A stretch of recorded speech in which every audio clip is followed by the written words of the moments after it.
Nei karamore ria no ia hiore ri karamoia riu hiramai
Good morning. What a lovely way to start becoming integrated.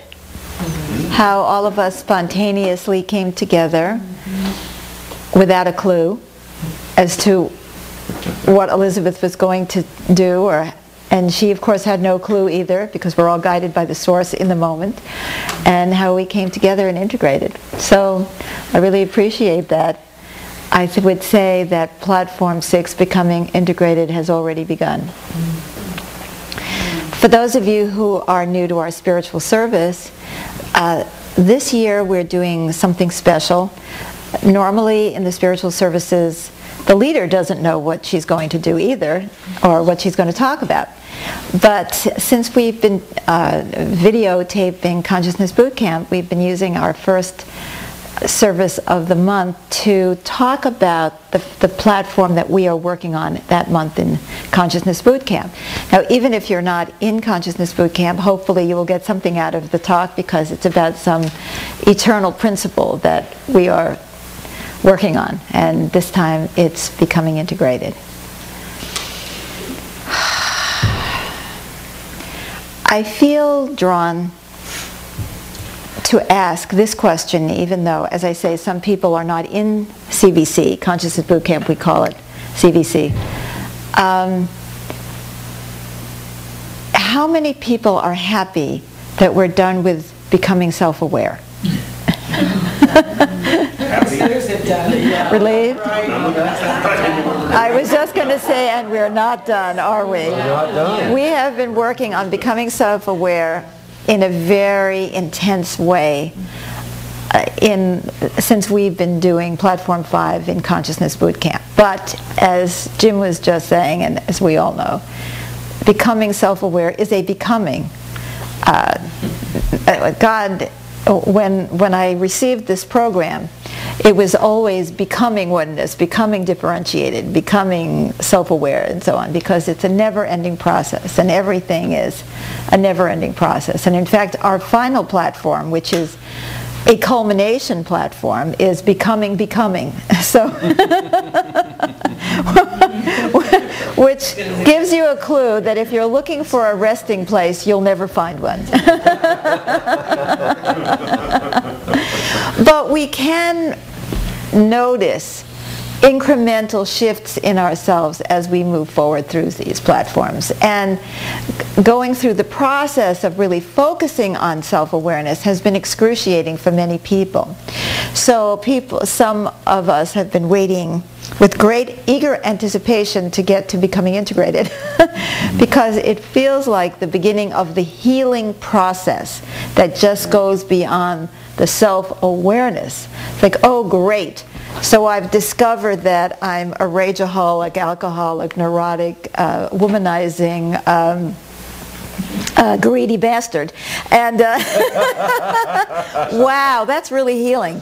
So, and of course it is, because if we've been pretending anything else, it is very healing to just get it out there. And what we've been working on so hard is getting out of the judgments and the shame and the fear of punishment and the denial and all that stuff, to just have the relief to get it at the table. Like, I really am that nuts. And so are you. Which really puts us in a dangerous world, doesn't it? If the world looked as bad as my mind, which it does, we're in trouble. So we've come through an intensive period of soul searching and acknowledgement. And in this platform, we begin the process of healing. We already began, in a way, in the self-awareness chapter, because we started intervening with ourselves. We started to intervene between the stimulus and the reaction. Why am I having this reaction? Why am I feeling this way? And not blaming the world for our reactivity. Not saying, oh, I'm angry because because he or she. And so we began to examine that, and then we've also been working on, at least I hope we have, intervening between the reaction and the response, which is, okay, I may be feeling angry, but that doesn't mean that I have to blow your head off, because the reaction is the anger, and the blow your head off can be the response. And we began to really examine where our reactivity comes from, and our responses, the ones that we've justified our whole lives as being normal. One of the beauties of what we've been working on, and I think anyone can relate to this, even though you haven't been part of Consciousness Boot Camp, you can relate to what I'm saying, is, we have such a tendency to justify and rationalize all our reactions and responses as being the only ones appropriate for the situation. And we have dedicated ourselves to asking ourselves the question, why? Well, why did I respond that way? And why did I react that way? And why did I even expose myself to that stimulus? If I had any power over it, why did I do that? And just in the questioning, the whys, we come up in this kind of blur of emotion and history and ego programming and family neurosis and going back generations and human consciousness and the collective and our susceptibility and so on. And it can feel very overwhelming. One of the beauties of becoming integrated as a principle is that it's very simple to do. I mean, the practice is very simple to do. I'm not Right. I'm glad you clarified that. Yeah, I'm not saying that we actually succeed always, but the practice is very simple to do, and the practice in itself is very healing, because the practice brings us to greater levels of self-awareness. So I'd like to explain what I mean by becoming integrated. Since I've been talking about it for 10 minutes, I think it's probably good for you to. And the becoming integrated, the chapter in Living with Reality, we're talking about a chapter in a book, if somebody's watching this, which I hope you're all reading. The chapter, as usual, goes into a lot of depth that I can't cover in the talks, and the talks bring in enrichment that I don't cover in the book, so they go together. This chapter is divided into two parts. One is becoming integrated on the level of our fragments, and another is becoming integrated with our egos. And today I'm going to be talking about integration in terms of our own inner fragmentation. And in our second talk, which is part of the Consciousness Bootcamp program, I'll be talking about the ego and how it needs to integrate and can be integrated into ourselves. First, I'd like to address what becoming integrated is not. It's like in our mutual support platform, we said we typically think of mutual support as I'll scratch your back and you scratch mine. But that is not mutual support. That's bartering. And mutual support, in our meaning, is I support the whole, and the whole supports me. So it's not like that. It's not horizontal. It's really all vertical. It's about understanding that we're part of the greater universe. We support it, and the universe supports us, or doesn't. So becoming integrated, I want to start with what it isn't. And this morning, an analogy came to me, which is liver and onions. Now, when you cook liver and onions together, the liver tastes a little bit like onion, and the onions taste a little bit like liver. But they are still distinct, separable. You can separate the onions from the liver. Sometimes my liver feels like it's onions, but anyway. But if you then take a look at bread, whatever the ingredients are in bread, yeast, flour, water, whatever, you can see how much bread I've baked in my life. Something like that, right? Once you bring together the yeast and the flour and the water, is that accurate? Okay, it's a simple bread.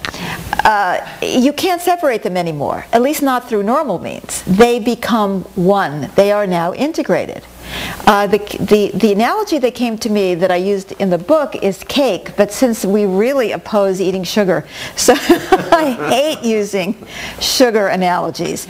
But everybody can get that. You know, you bake a cake, and you no longer can separate it. Now when you can take the tiniest piece of cake, but you're not going to be able to separate out all the ingredients.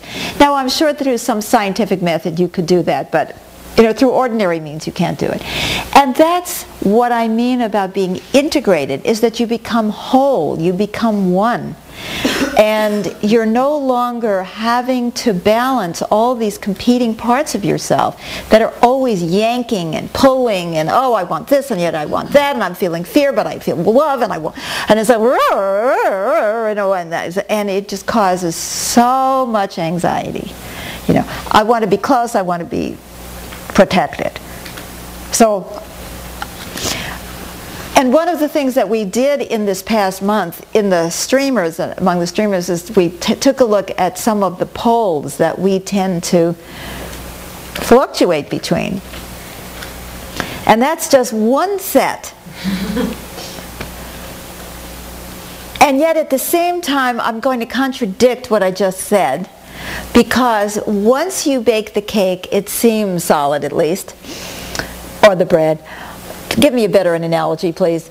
Molecules, the atoms come together and then they become a new element, and it takes something to separate them into, back into those initial atoms. But having said that, I'd like to confuse the picture by saying that becoming integrated is a becoming and not a became. In other words, you never become integrated. It's you always becoming integrated, meaning that becoming integrated is a dynamic process. And the analogy that came to me for this many years ago when I first started teaching the Living with Reality book, not the way we do it in Consciousness Boot Camp, but we used to have Living with Reality workshops, is this idea. Even before I wrote the book, I was teaching this platform, and the analogy that came to me was a tightrope walker. And I love this analogy because if you look at that tightrope walker from afar, they seem to be perfectly still.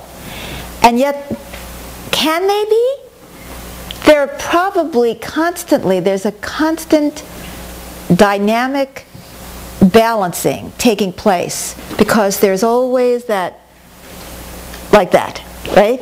And so your skill is your ability to rescue yourself without going way over the other way. Those of us who are not very skilled in something will have a tendency to go way over. It's like the unskilled driver who starts skidding this way, turns the steering wheel and ends up skidding the other way and ending up in the ditch, whichever way you go. you're in trouble. I just remembered that I was on video, so I didn't say the word that came to me. So we have a tendency to keep compensating and overcompensating and compensating and overcompensating, but when we're skilled, we know just how much to compensate and how much to shift and how much to go this way and that way. And that's kind of like the tightrope walker who knows what they're doing is going to stay on that tightrope, and the rest of us are going to fall on our faces. So the art of becoming integrated is the art of learning how to be in a constant dynamic of balancing ourselves, because for many reasons, you know, the wind blows, boink. You know, the baseball player who's hit it in exactly the right place, and suddenly, or I've seen this in golf, you know, suddenly the wind comes up and it just drifts away. You know, your home run turns into a foul ball, right? But we, fortunately, or unfortunately, we don't just hit the ball once and then it's over. We're in this constant adjustment, readjustment, adjustment, readjustment. And it seems like a real pain to have to constantly work on this, but it's really the thing that allows us to have any kind of regulation of our own energy, because we're always able to come back. Even if we've done something really awful, like bitten off the head of a loved one, we can come back with accountability and grace and ask for forgiveness and readjust and learn and change our behavior. And so our relationships become a constant dance of two people or three people or groups of people who are constantly in the process of becoming integrated themselves and self-adjusting. And in that process, our relationships are constantly self-adjusting. And what is so painful is when we are in relationship with people who refuse to self-adjust. You know, they're like this and that's it. You know, and you're supposed to balance them. And see, and this is so much of what we have learned how to do. One of the things that makes us not integrated is that we grow up in families where people took on roles, where this one was supposed to be the friendly, smiling, meek one to counterbalance the hideous, dominating, chair-throwing brother. And so we take on these roles, and then we get sort of stuck like this. You know, you try to do that on a tightrope. You know, if you are on that, you're going to fall off. But what we've done is we haven't been practicing becoming integrated. We have been practicing trying to counterbalance the lack of integration of everybody around us. And that's how our personalities are often formed.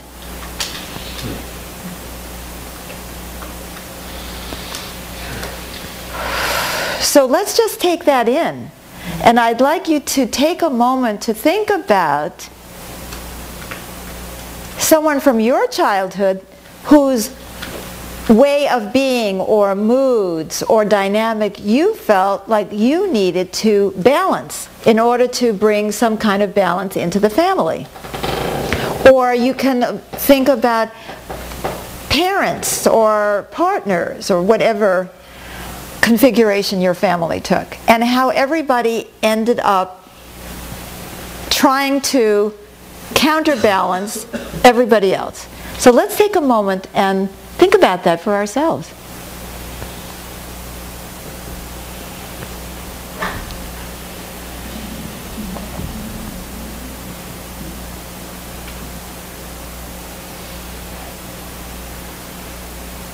And what did we learn?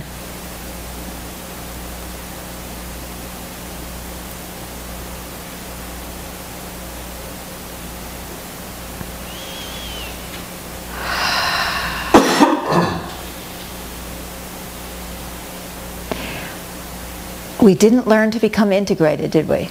No. Nope. You know, I just had a thought that I've met people who believe that they are truly calm and peaceful. Delusional. There are many of them are just delusional. I'm not saying that some people aren't more calm and peaceful than others, but many people who think that they are calm and peaceful are tight as a drum and learn to be self-controlled because they grew up in volatile families, or they felt they needed to take that role. Or others who became extremely volatile because they felt the need to outshout and dominate the dominator.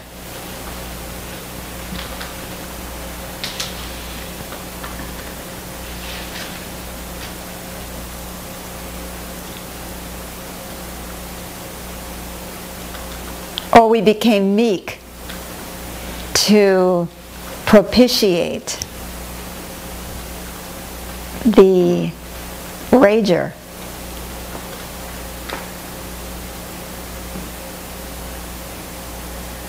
And yet we're seething within. And we think that we're the calm ones.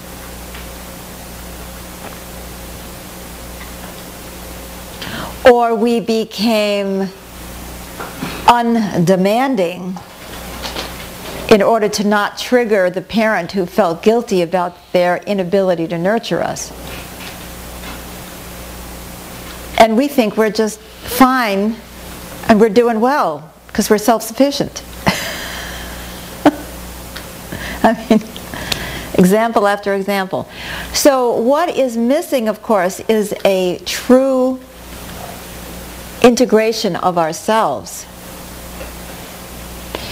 Now, beyond that, another reason that we need to consistently become integrated is that we are human beings and we're sentient beings, we feel, and our emotions and our reactivity is triggered just about 4 million times a minute.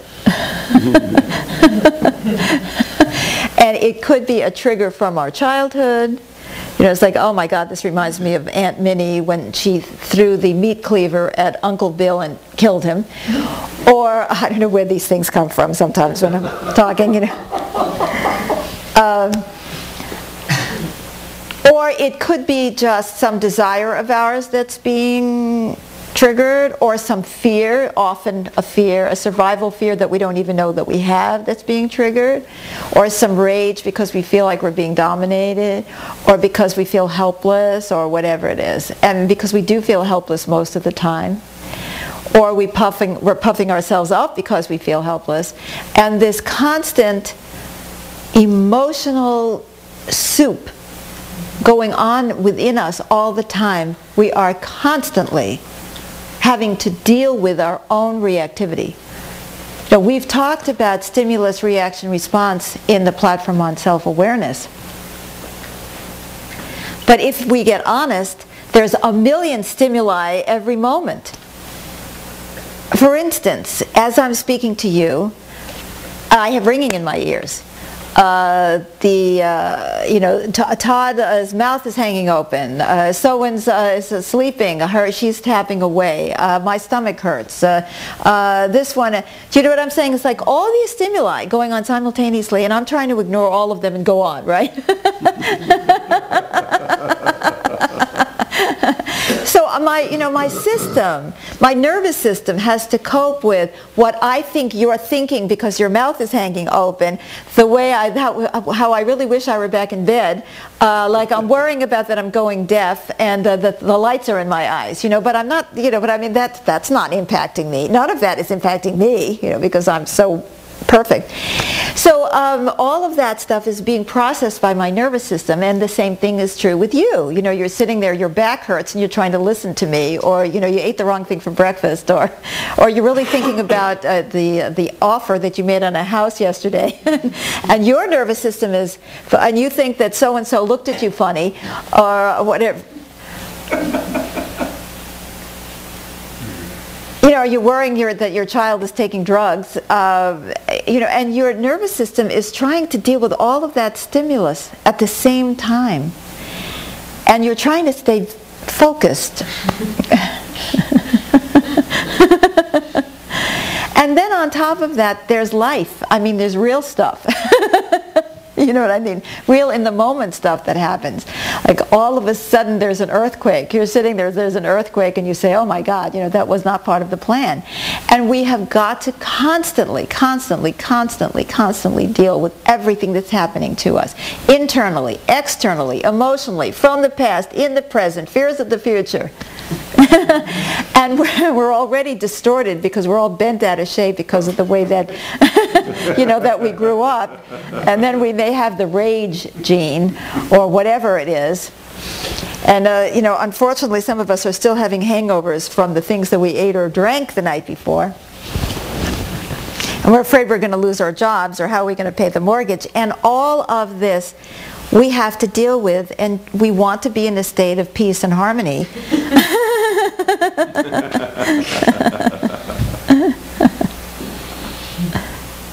So do you understand now why it's called becoming integrated? Okay. And in having acknowledged all of this, and I'm really entertaining myself with this morning because I didn't go into all of that in the book, really, about this in the way that I just have. What I now want to say is, well, what is becoming integrated?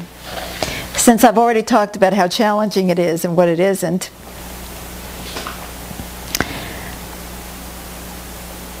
Okay, I'm going to read you a little bit from the book here. What is becoming integrated? For many of us, the word integration has to do with inclusion, as in integrating races or integrating women into higher levels of power, business, or government. To some of us, integration has to do with bringing together different aspects of ourselves, such as integrating body, mind, and spirit. Others think of integration as combining different elements for some purpose, like mixing the ingredients of a cake, so that when it's baked it becomes different from and greater than the sum of its parts. But there's another way to conceptualize becoming integrated, a way that is not about including, blending, or mixing. And this is why I say it's so much easier than we think it is. It's about letting go. Which isn't so easy, is it? It's about releasing aspects of ourselves that are exaggerated. Instead of bringing things together, we take away or reduce the impact of that which unbalances us. Think of our tightrope walker again. If she has a heavy stone around her neck, she'll have to lean back to balance it, and she's more likely to lose balance and fall. If she has several heavy stones of differing weights flying around in random directions and at random intervals, she's even more likely to fall. And that's me. Isn't that exactly how we are? When we're driven by conscious and unconscious imperatives that motivate our behaviors, how can we balance ourselves? How can we come from a place of wholeness? We need to let go of the stones that are dragging us here and there and pulling us down. So we're looking for that dynamic balance, which is not rigidity, and we're going to do it by letting go of the imbalance rather than trying to create a balance. Now, one of the reasons that this is important is that when we think that integration looks like something, then we now are out of balance trying to create a new us to fit some preconceived notion we have of what a balanced person would look like.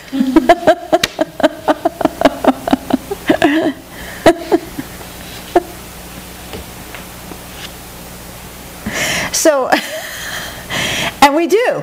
I mean, don't we have images of like what a spiritual person is supposed to look like? What a mom is supposed to look like. And speaking of moms, I don't know if all of you know it yet, but Anya Elena Sridharan was born yesterday, and she's adorable, and she and mom are doing well. And dad. And dad. And dad. After rather a tough time.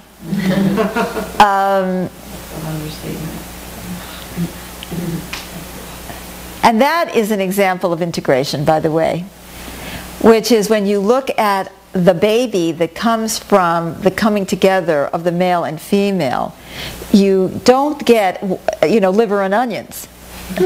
You know, you get bread.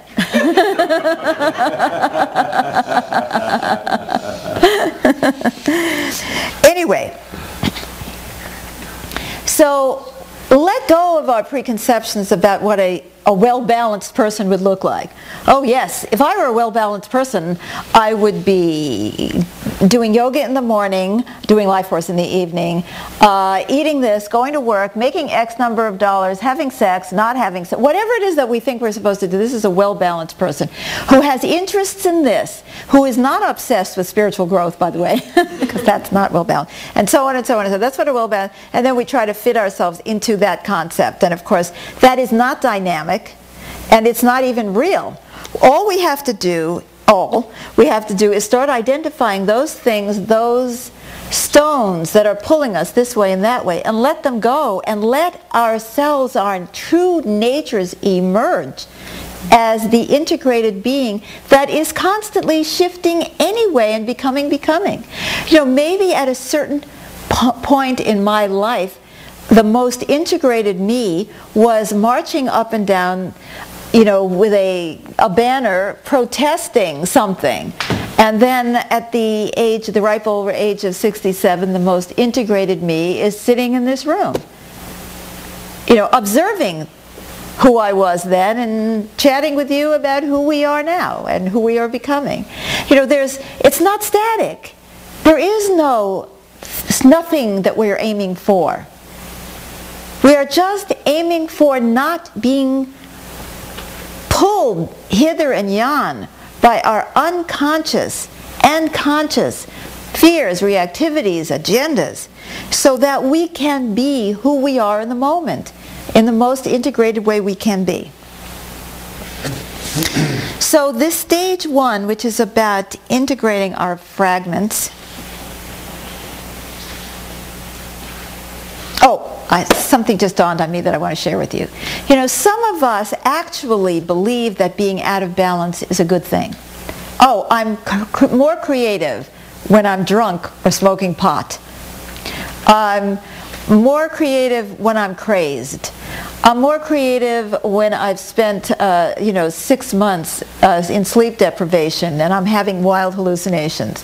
You know, we will take ourselves out of balance because we believe that's good. Sometimes we say, oh, you know, I'm at my best at work when I've only had 3 hours sleep and I've had 7 cups of coffee. You know. I don't think so. You know, we've romanticized our pathology. How do you know you wouldn't be a much greater artist if you were integrated? How would you know? Because you've never been integrated to find out if you'd be a better artist if you were integrated. We romanticize our pathology often because we have been praised for it, for whatever we've produced. Oh yeah, look at the great work she's done. She's made $1 million for the company. Of course, you know, she's ruined her life. She's, you know, has cirrhosis of the liver because of how much she's drunk to do that. But look at that. You know, we're looking at these external results and we're giving people praise for being out of balance. Sometimes we encourage our children to be out of balance because we want them to be the smartest in the class or to get into Harvard when they're 3 years old. Or we want them to win every basketball tournament and we don't care if they're sick or not. And if people get that message that some external result is more important than their well-being and their integration, and we have been praised for being so giving and nice to the lousy parent or the, you know, witch of a grandmother or whatever it is. So we've gotten praise for being out of balance at times, validation. Or we romanticize it because we feel so helpless to change it. And some people become afraid to become integrated because they're afraid they're going to lose some edge they have. And good, you know, as we know from Ego, Instinct, and Evolution, the introduction to our book, we must have the edge of some sort. If I stop being the nicest one or the most domineering one or the smartest one or whatever it is, I will lose my edge. Well, I can't even afford to consider becoming integrated, because then I'll just become nothing. I won't stand out anymore. I challenge you. Become more integrated for a day. Find out how bad it is. And I think we'll all find out that on the contrary, we are more sane, we are more creative, because we are open to true divine guidance when we are not being pulled apart by every reaction that's sweeping us away.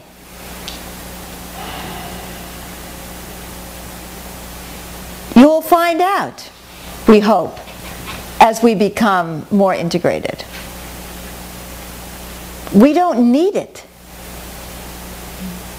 Because in that place of integration and wholeness, that becoming, we are able to respond differently. What we've been begging for when we read and worked on self-awareness, and we saw how reactive we were and how difficult it is for us to have any kind of command over ourselves. It's like becoming integrated gives us a way. It's not a panacea because it's a becoming, because we are human, because it's a struggle, you know. I could achieve a very great sense of peace, and if somebody walked in with a machine gun, I'd probably get a little fearful, you know. But if I'm already a nutcase when they walk in the room, I think they have a machine gun and they're carrying a flower in their hand. I can't even see what's reality because I'm so engaged in my own delusional, paranoid, anxiety-ridden universe. I can't even respond appropriately. I don't even know what a threat is. Oh, someone is coming towards me with love. My God, that's a threatening moment. What are they up to? What are they up to? Yeah. Do you see what I'm saying? So in that place of integration, of becoming integrated, where we're not being so dominated by all these internal feelings, agendas, reactivity, motivations, and so on, we're actually able to tell the difference between a rifle and a flower.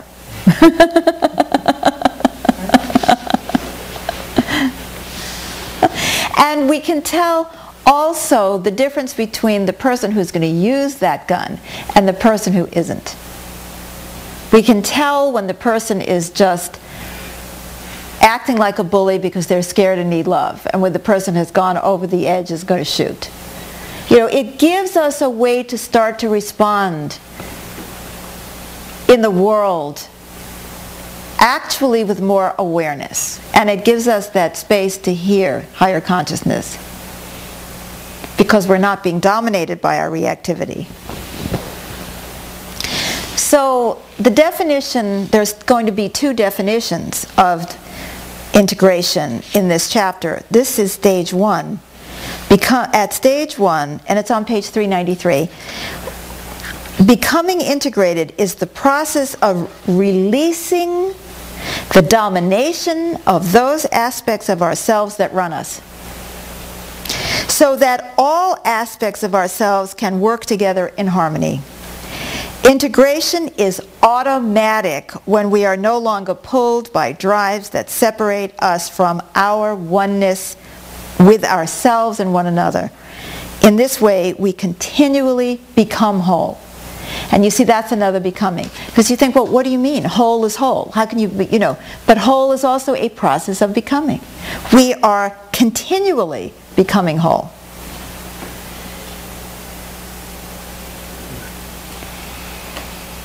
Now I'm just going to read that definition again.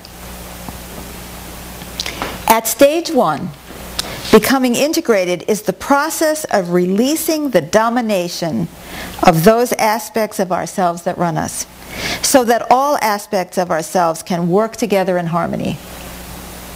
Integration is automatic when we are no longer pulled by drives that separate us from our oneness with ourselves and with one another.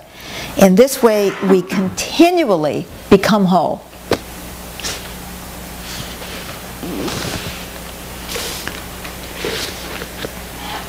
Now, for example, supposing we have been run by the need to look perfect, because that's how we were formed, that's how our egos developed in our families, that we needed to look perfect because we had a fear that, because our mothers liked perfection and we were supposed to live up to that standard, for example.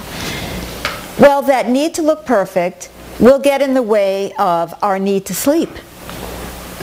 Because, my God, we have to get up 2 hours early to make sure that our hair is perfectly coiffed, our makeup is on right, and we have on the right shoes, and we've ironed our clothes. Now, some of us, on the other hand, have a need to be slobs. Now, but whatever that need is, we will ignore our other needs because we're being driven by that need that is out of balance. Now, I'm not saying that there isn't a need for this or that or the other. What I'm talking about is not being dominated by it. Many of us are dominated by the need for validation. These are real needs. We do as humans need validation. It's part of our makeup, right? Part of that ego necessity of, oh my God, if I'm not validated, then I have no value. If I have no value, then I'll be thrown out of the tribe. If I'm thrown out of the tribe, I'm going to be alone. I'm going to die. I'm going to be eaten by the saber-toothed tiger. I'm going to starve. So there is a human need for to have that reassurance that we are valuable. And in addition, it feels good. Makes me feel good about myself. I have a need to feel good about myself. And that's true. I do have a need to feel good about myself.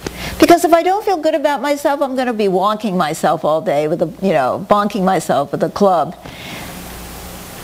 But if I'm driven by that need to be validated, then it's like, would you please, would you please tell me how wonderful I am? And it's like this never-ending, seemingly insatiable need for validation. And it's damned annoying to all the rest of us who also have a seemingly insatiable need for validation. It's like, okay, I've validated you for the last 2 hours. It's my turn. Now I want you to start validating me for having validated you. And that need for validation means that I'm going to be afraid to do anything that you're not going to validate. Oh, I can't say that to her because she's going to get mad. I have heard this over and over. In my over 30 years of being a counselor, I've confronted people a million times on, you really need to tell your wife this, or your husband that, or your boyfriend this, or your daughter that, or your boss this, or your colleague that. I can't do that. Why? Well, because they'll get upset. And what if they do get upset? Well, then they won't love me anymore. Well, what are you being driven by? Is the need for love. So the fact that your spouse is molesting children and you've noticed, you don't want to say anything because you don't want him to get upset.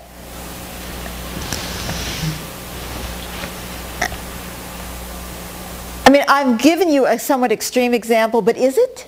Is it an extreme example? How many behaviors have we seen in people that we know are damaging to them or others, and we don't want to say anything because they're going to get upset.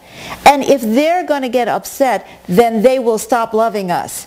And we are so dominated by our need to be loved by them that we don't care that they're going to destroy themselves, or that they're in the process of destroying themselves. Or conversely, let's say I'm in a relationship with somebody who's drinking themselves to death, and I have such a need for them that all I can do day and night is nag them about their drinking. You're drinking too much. You're drinking too much. Did you drink last night? Are you drink? Where is that bottle? Now, what's motivating that? I have such a need for that person that I am so threatened by their self-destruction that all I can do is nag them. I have become obsessed now with trying to get them to stop drinking. I'm not integrated.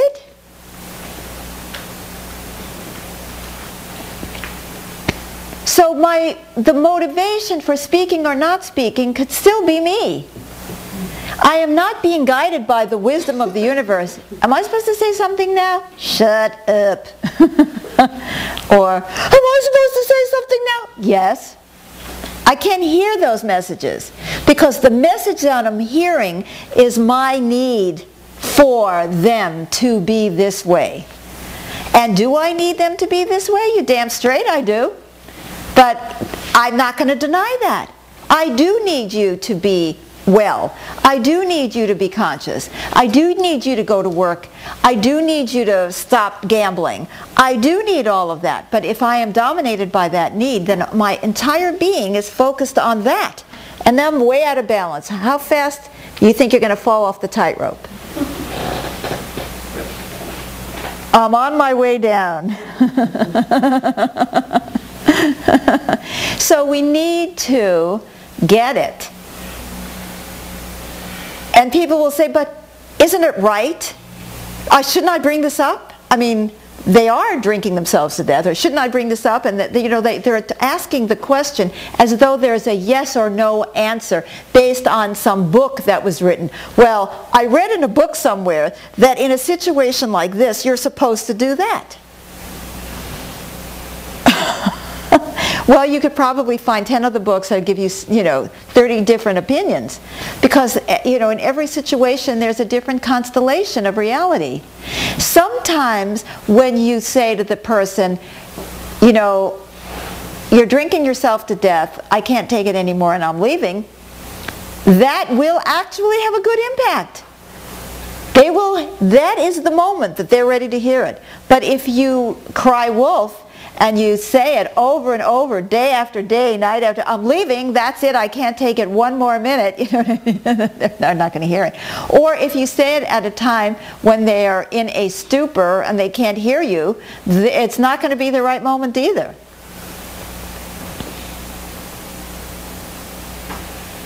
So what I'm saying is that in reality, even how we should respond to any given situation is very complicated, isn't it?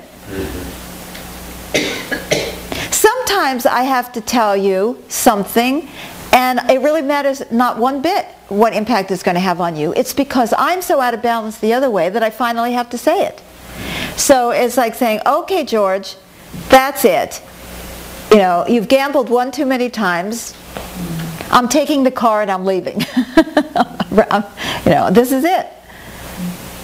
And it's not going to impact George in the least because he's so steeped in his addiction that he can't do anything. But I have to do it because I've been out of balance in putting up with it. So sometimes the integrated being speaks, sometimes the integrated being doesn't, sometimes the integrated being acts, sometimes the integrated being doesn't act, depending on what is needed at that moment. And it's like if we're open to the divine guidance, we get the idea, oh yeah, I think I'm supposed to say something now. Either because it's the right moment, the so-and-so can hear it, or because I need to say it because as we discover when we get to platform 8, life is a transformational moment. And it's really all about my inner transformation anyway.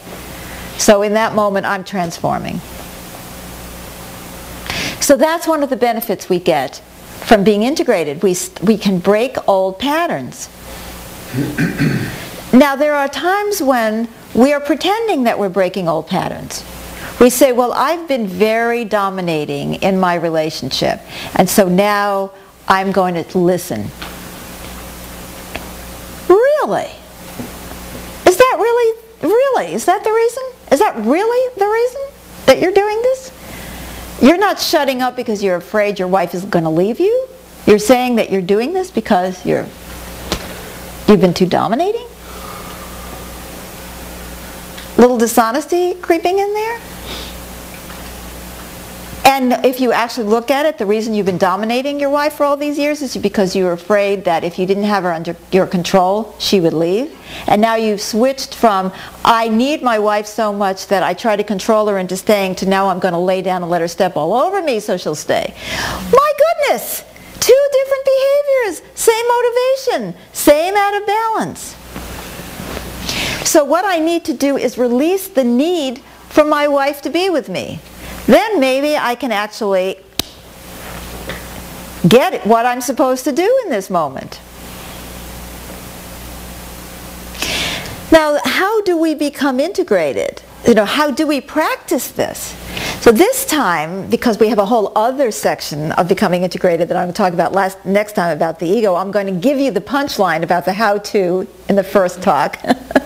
Because we need to talk about this. Now, many of us in the stream have already been practicing this. But I'm hoping that having this discussion will remind you of why we're doing it.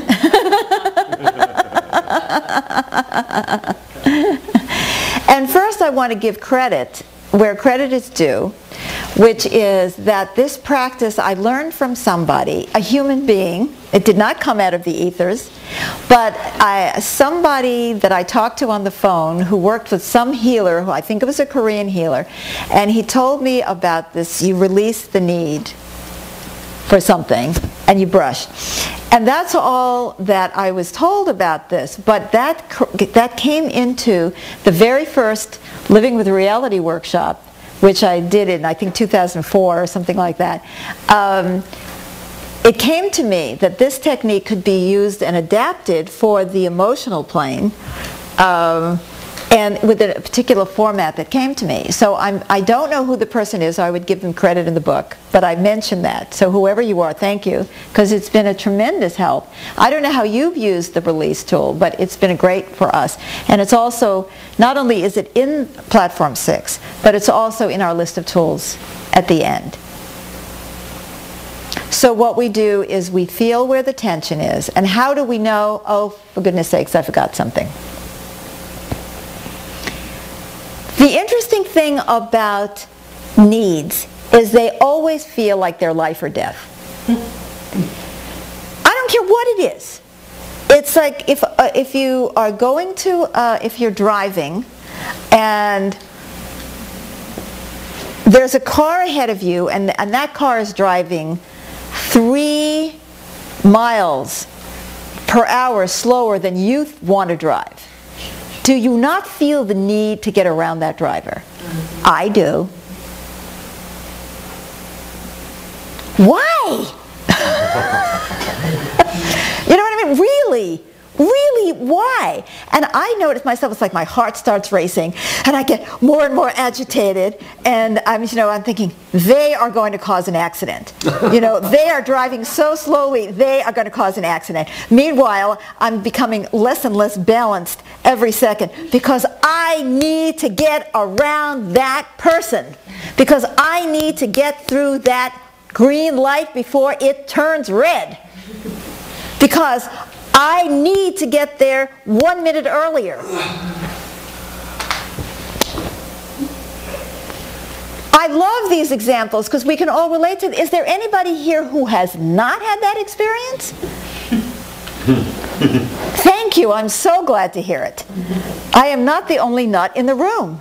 When I look at that and the degree of anxiety that I feel, when I'm in, do you know what I'm saying? The degree of anxiety? It's like I'm having a panic attack because I'm being delayed 20 seconds.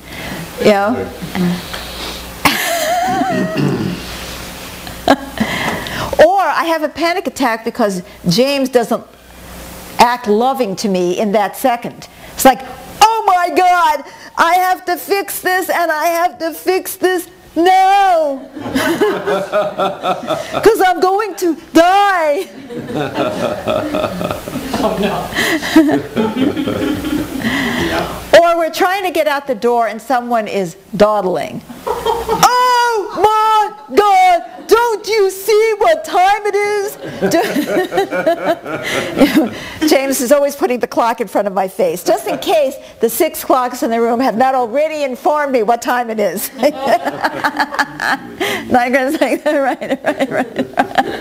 I mean, and there's so much energy behind it. You know what I mean? There is so much energy behind it. And that's what I mean when I say everything is life or death. I mean, isn't it kind of ridiculous? But, you know, I trace it back to the ego, of course. But I think it is, because whatever it is that got us into this mode has something to do with our survival instinct when we were children. And, you know, go back and read Ego, Instinct, and Evolution. You could read it 1,000 times and never remember what it says. But that's it. I mean, it's that survival. We always think, well, there may have been a time when, let's say, I'm going to make this up, but let's say it's you and the animal, and, you know, 1 split-second timing off, you're dead. That'll determine whose lunch. You are it. Maybe there was a time. You know, if you could not outrun the buffalo or something, you know, who knows what was going to happen. And there are situations that are kind of like that. In fact, when we're driving, we can almost collide, and just 1/8 of a second timing is the difference between life or death. However, not everything is like that. And yet we are so geared to that. Oh my God, I didn't get an A in, you know, 6th grade English. Oh my God. I didn't get an A. And Mom is sitting there looking at the report card. She didn't get an A. You know, it's like, oh my God, she's not going to Harvard Medical School. That's it, life is over. The family will starve. We'll lose the farm. So all of these things are fraught with so much baggage and meaning and history. And so we give so much meaning to every moment that we are out of balance, because we become anxious about every little thing. And then on top of that, we're anxiety ridden anyway. We're starting anxious. Before we ever get on the freeway, we're anxious. God, I'm anxious before I get up in the morning. I don't need anything. I have my own mind to keep me warm. You know? Keep the engine running, right? Right. So I already bring this anxiety into everything. So here's one of my favorite examples about how do we use this release tool and why. So we're on the freeway, and we're afraid we're going to be late for an appointment. Or we're afraid we're not going to be sufficiently early for the appointment. And maybe it's because we're so anxiety-ridden that if we don't get there early, we can't relax. And we're afraid we're going to walk in there just like jangled. So we organize our lives so we can get every place 2 hours early, you know, so we can relax. How relaxed is that? That's what I want to know. So let's say we have this thing and we're driving along and we think, oh my God, we're going to be late. I'm going to be late for this appointment. And what is the appointment? Well, I have a sales call that I have to make. Oh, if I go to the sales call and I'm late, then the people are going to think I'm a flake. They won't give me a sale.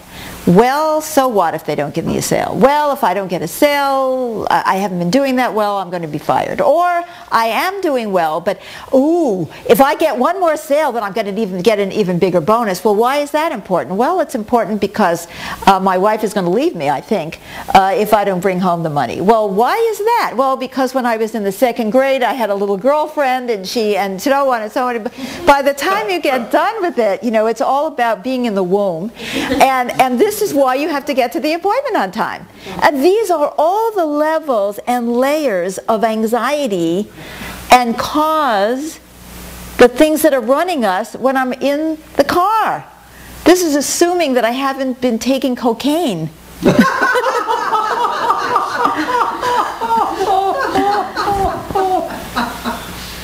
the matter with that? Got you going.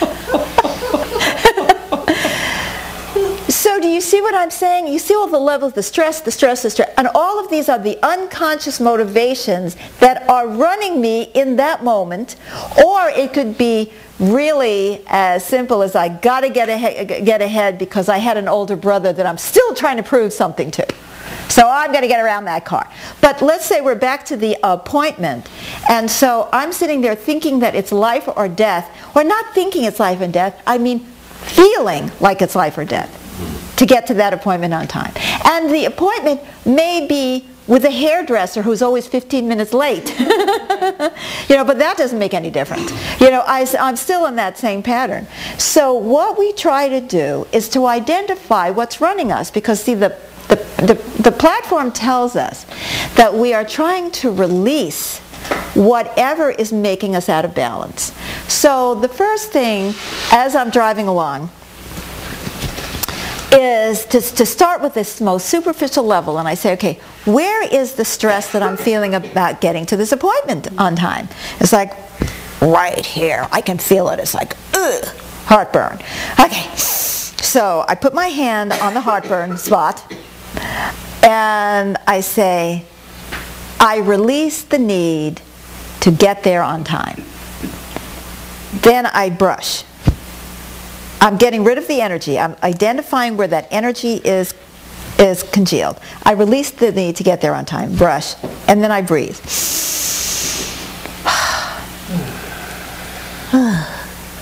But that's never enough. So what I can't remember if this is what the guy brought in or this is what I discovered. I really can't remember. But whatever it is, whatever you did, thank you. So what it is that you need to say it 3 times. So I release the need, and the reason, by the way, you're breathing in is because when you brush out that anxiety or that negative energy or whatever it is that's driving us, we create a vacuum. And we have to bring in something else. If not, guess what? It comes back. Nature abhors a vacuum. Give myself a vacuum and the anxiety will come right back. So I try to breathe in pure, clear energy. So it's I release the need to get there on time. And then I do it again. I release the need to get there on time.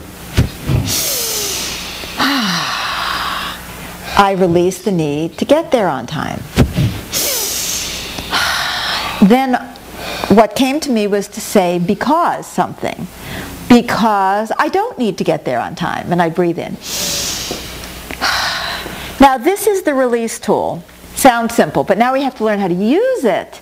So that means I got to start getting hip to myself. So I need to start seeing what is driving me so that I know what I'm supposed to be releasing. I need to feel where it is in my body, and then I need the right because. Now, it could be that I discover that I release the need to get there on time is really about because I don't need to look perfect. Because the whole reason that I feel the need to get there on time is because I have this need to look perfect. So then I would say I release the need to get there on time 3 times, and then say because I don't need to be perfect. Breathe that in and relax. So there's always a because. But now supposing I don't know what the because is, thinking, I don't get it. You can always say, because I don't need to get there on time. Or you can say, and I return to the source. And I go into this, of course, in much more detail in the book about how to use the tool. But the whole idea is we want to start replacing that with neutrality. I'm releasing that stone that's weighing me down, and I come back into a neutral place. So I say, because I don't need to get there on time. I don't really need to get there on time, do I? So then when I get done with that, let's say I feel just as shitty as I did before. I'm still anxiety-ridden. Or let's say I feel anxious, but not quite as much. But I think, well, there must be something beneath this that I need to deal with. So, all right, what could be underlying this? I need to get there on time because I'm afraid I'm going to lose my job. Oh, okay. So now I say, where do I carry the fear that I'm going to lose my job? It's in my heart. All right. So then I go, I release the need to keep my job.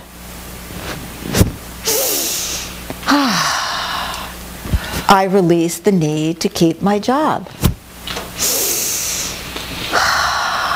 I release the need to keep my job. Because I don't need to keep my job. Start thinking about that. Do I really, I mean, is it really worth life or death to keep my job? I mean, am I going to have an accident on the freeway in order to keep my job? And then you just go, oh, well, maybe that's not enough. Or you begin to see things that, well, why am I afraid to lose my job? I'm afraid to lose my job because I'm going to lose my house. Well, I release the need to keep my house. I release the need to keep my house because there are homeless shelters. I mean, whatever it is, you just keep going down and down and down and down and down. And then you realize that it's about when you were 2 years old and your mother, scowled at you because you pushed the, you knocked the milk over. And then I release the need to please my mother. And then you feel, because I don't need to please my mother, I need to please God, or whatever. And I return to the source.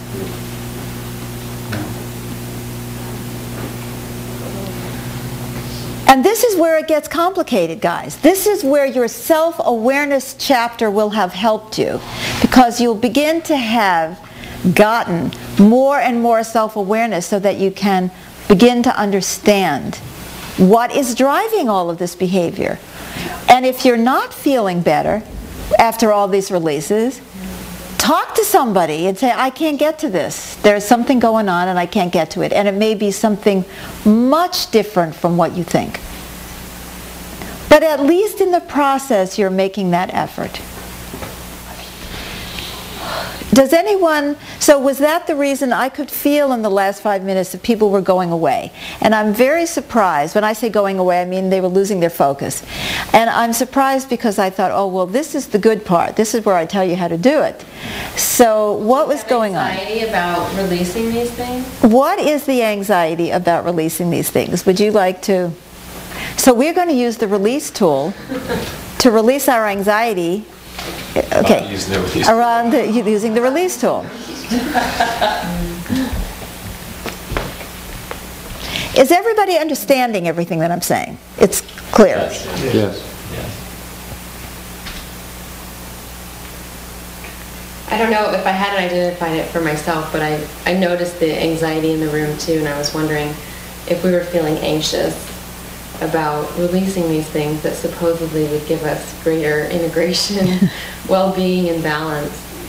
And I mean, I can imagine that these ways of being, we think, are linked to our survival. Totally. They're all survival based. That's why they all feel like life or death. Yeah. And they have become part of our identity. Well, I'm the kind of guy who's always there on time. Right. Or I'm the kind of guy who's like wildly creative and insane, and has been drinking absinthe for 3 days. That's who I am. That's my claim to fame, my personality. Right. Or I'd rather hold on to trying to look perfect than to being well. Absolutely. It's more important how we look than how we feel, right? Yeah. So that's right. That's good. Anyone else have an idea about what the anxiety is about?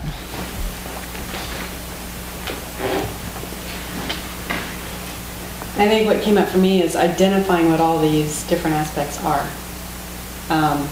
Trying to be so self-honest and open to allow whatever those aspects are to come up and be identified. Well, is it your fear that you won't be able to, or is it? Yeah.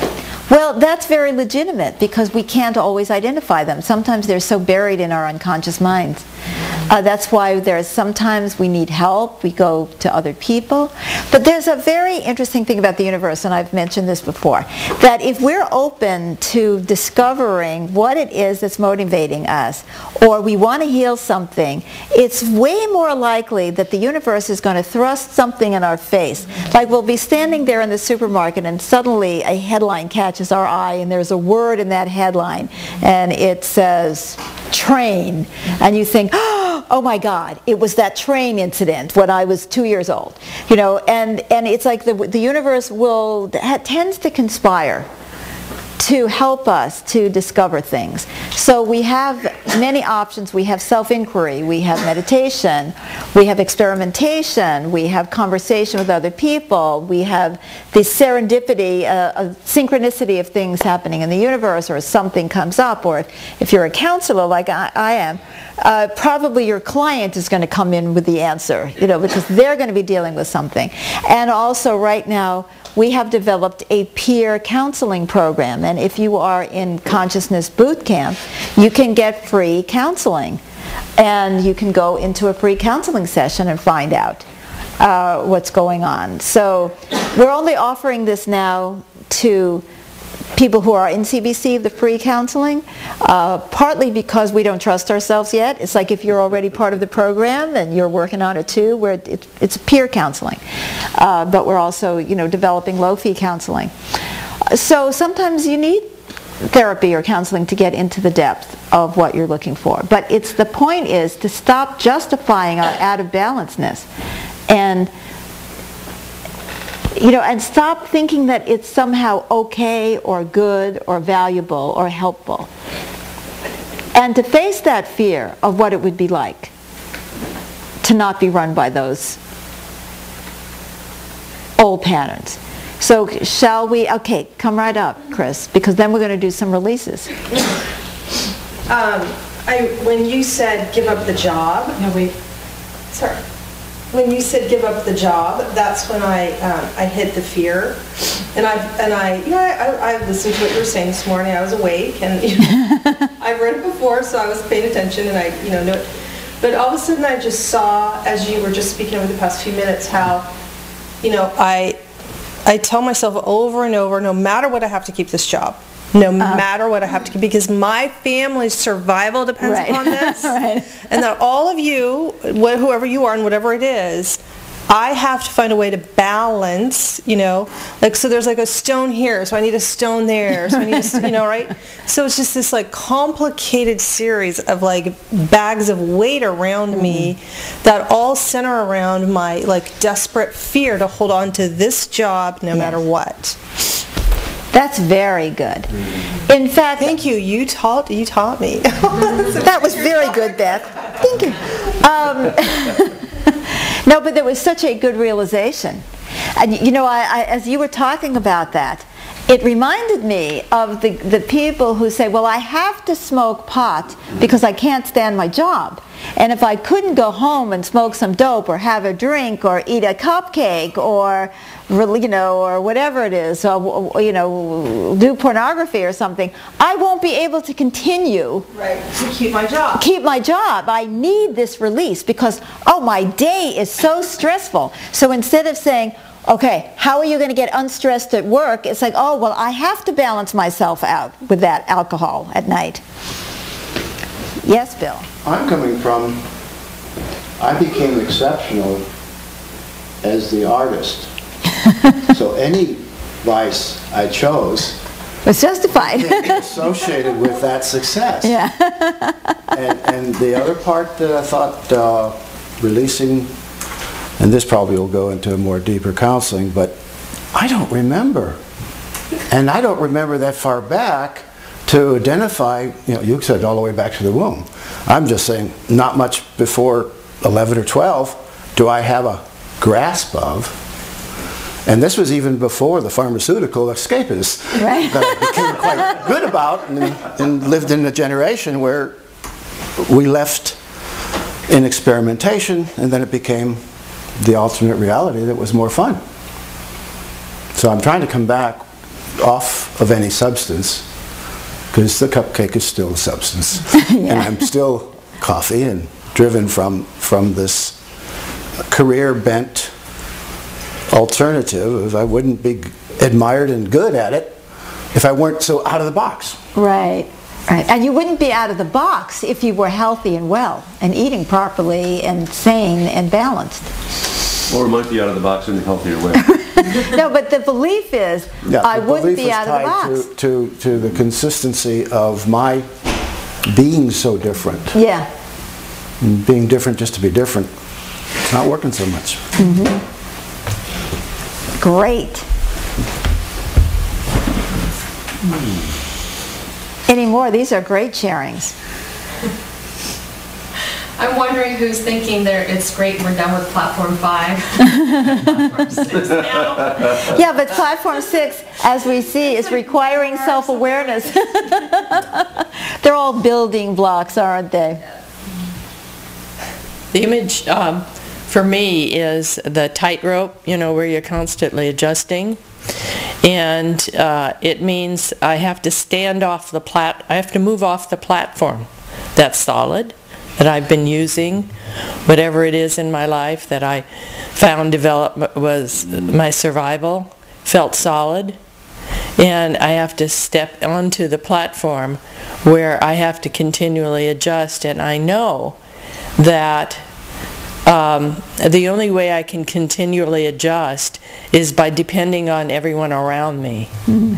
Whereas when the platform before you step on is the illusion that that it's solid. There's the illusion that that's solid, and I can count on it. And of course I can't, because I wouldn't be here if I could have counted on it.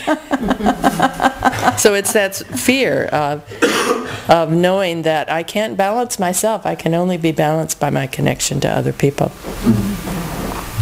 Well, it's through the connection to other people that you get the support that you need in order to release the things that are unbalancing you. Yeah. Because I know that's what you meant, but I just wanted to clarify that we're not expecting other people to balance us, because that's exactly what we've always done. Yeah. We've expected other people to balance us. I'm emotional, so you have to be calm.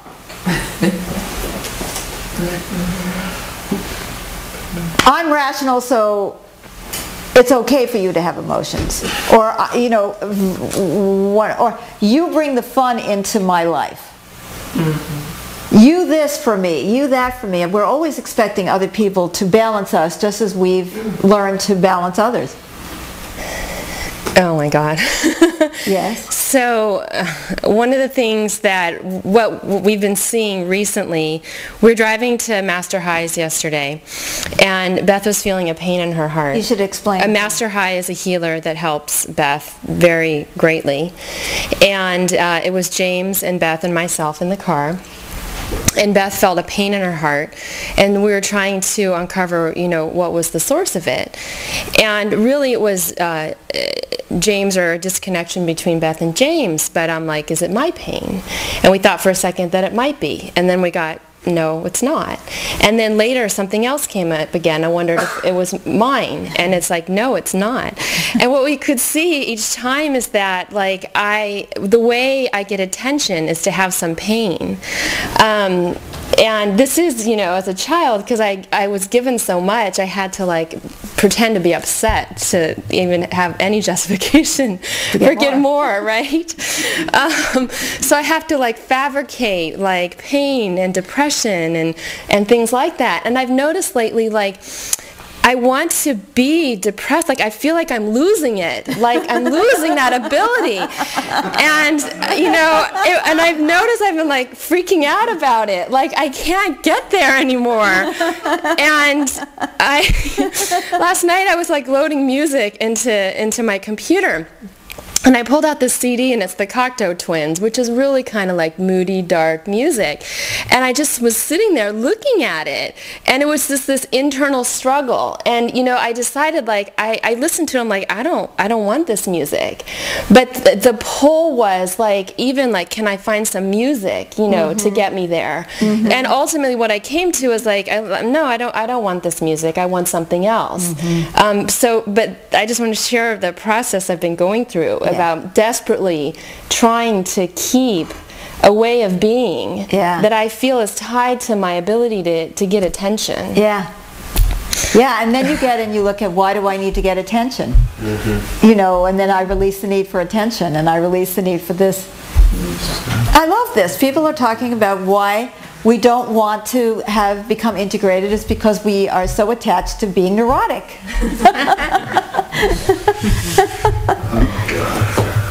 In fact, people will expect something from us if we are in balance and integrated, right? I mean, they'll actually expect us to function. Heaven forbid. So a few things have been coming up when you were talking earlier about the dynamic, and I consider that now like action behavior, right? And it maybe takes more elements than just me. Oh God. But that I think I've been setting up a dynamic all my life to discover what is my position so I can get my needs met. So am I going to be weak here so you can take care of me? Or am I going to dominate you so you can take care of me? And all the little ways that could go either, you know, but those are the two main, right? And so the dynamic, if I get rid of that dynamic, what I love about what you're offering is instead of a vacuum, because I've gotten rid of it, I have a new dynamic to be in place. And I think I applied this dynamic yesterday. I didn't know that till I looked at it this way. So we were at a musical festival in Ramona, where we live, and I met these people I'd never met before. And for some reason I kept getting that we're supposed to invite them home afterwards. They'd never been to Ramona, our home, and so they know Scotty. And so they came over. So that right there, I don't do that. I don't have control over what somebody's going to bring into my house, and you know what I mean? I just don't often have people over. And I think that's why I don't get the control. And I'm flaky when people come over. I don't know how to be exactly. I don't know if I should dominate them or I should be weak. So, right? You know? So they come over, and you know, some of it was I felt dominated by the conversation. This gal was kind of chatty, and but I was just noticing, and I was staying relaxed, and it went fine. And I think the dynamic of just being balanced, and at some point she talked too long and there was more people in the room, so I just left. You know, I mean, that was just my way of being with it. I didn't have to dominate her and control the way she talked and stop her from doing what she's doing, but I left the room for a little bit and I came back, and you know, so it's just a new dynamic. I love this tightrope thing. One more thing about me and the way I see that tightrope thing. When I was a ballet dancer, when you balance, you are moving your foot a little bit, you know, but you're trying to give off the appearance that you are steady, that you are not moving, that there's a strongness to you, that you have taken that position and you're holding it. And how long you hold it, in fact, is a pretty admirable thing. So I love connecting to, I don't have to have a position that I hold on to make it. I can be in flow. Thank you.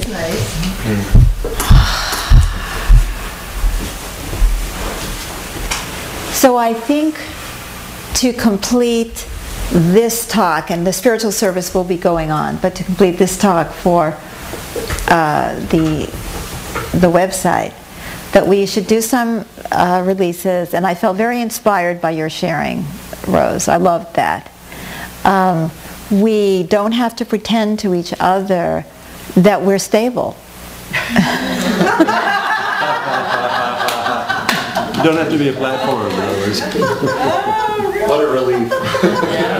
Well, and that we're not even supposed to be. And I'm glad you mentioned that, because I was thinking about ballet today as I was talking with the tightrope. I saw a woman standing on her toes, and I thought, I must be exactly the same. Because we're actually in a dynamic universe, and we are aspects of the collective consciousness. We cannot even be anything because we don't exist as separate entities in the universe.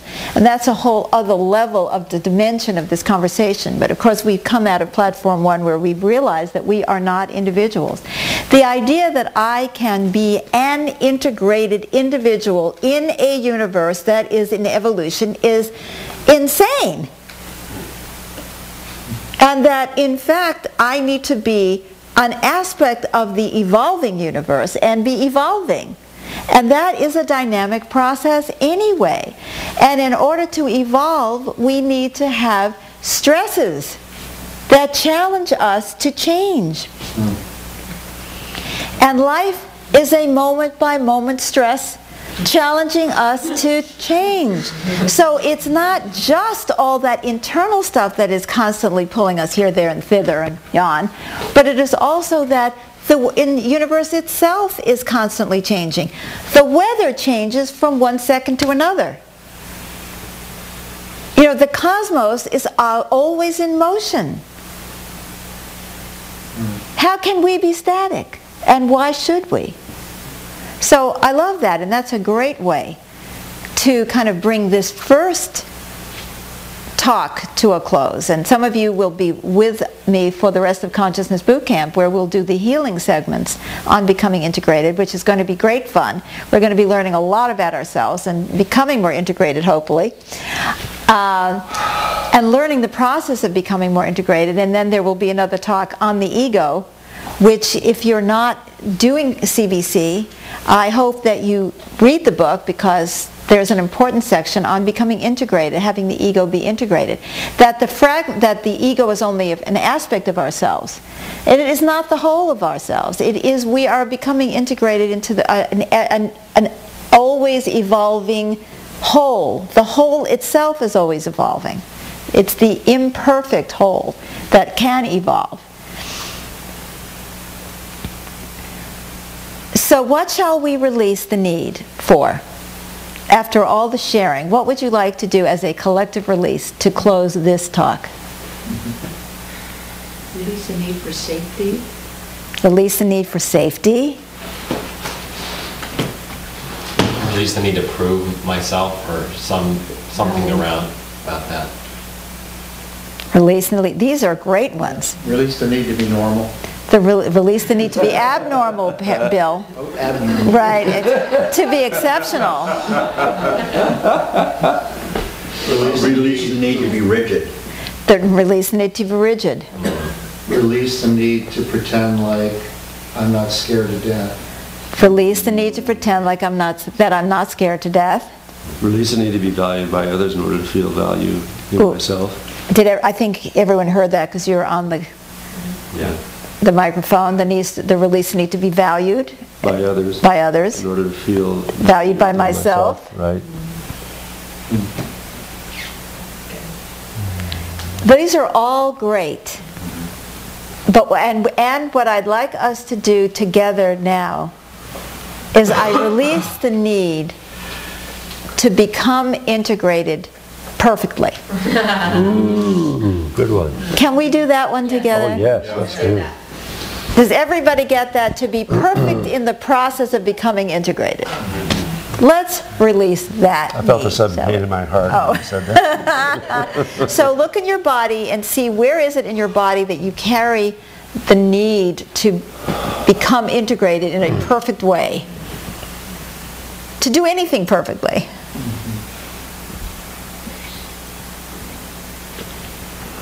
Okay, and wherever it is for you, I release the need to become integrated perfectly. Brush, breathe.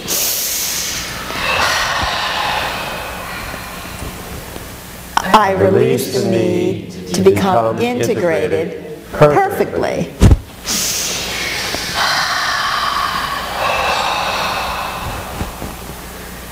I release the need to become integrated perfectly. Because flaws are part of evolution. Because flaws are part of evolution. Breathe. Take that in. Thank you. For those of you who are staying for the rest of the spiritual service, we'll take a 5-minute break. And for those of you who are not, we will see you hopefully in another